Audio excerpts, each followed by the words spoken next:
আসসালামাইকুম, সবাই কেমন আছেন? আশা করি সবাই ভালো আছেন, কিন্তু আমরা ভালো নেই। এটা হলো আমাদের ৮ নম্বর ওয়ার্ড, ৯ নম্বর তরফগঞ্জ ইউনিয়নের এটা হলো উত্তর মাথা তসলিমপাড়া, যেটাকে আমরা তসলিমপাড়া বলে চিনি। ৯ নং তরফগঞ্জ ইউনিয়ন, ৮ নম্বর ওয়ার্ড, কমলনগর, লক্ষ্মীপুর। এখানের মানুষ প্রায় ৩-৪ হাজার মানুষের একটা সমাজ, যে সমাজের মানুষ খুবই করুণ অবস্থায় আছে। তাদের অবস্থা এখন খুব খারাপ। সবার বাড়িঘরে প্রায় 2 ফুটের মতো পানি উঠে গেছে। জানি না আপনাদের এলাকায় কেমন আছে, কিন্তু আমাদের এলাকায় অবস্থা একেবারে ভয়াবহ খারাপ। সবার রান্নাঘর কিংবা বসত বাড়ি সবখানায় পানি উঠে গেছে।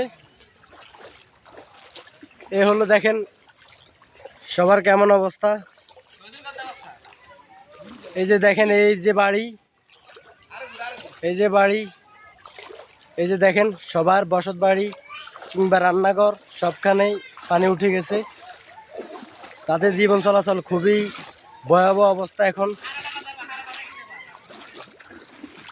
এই যে দেখেন।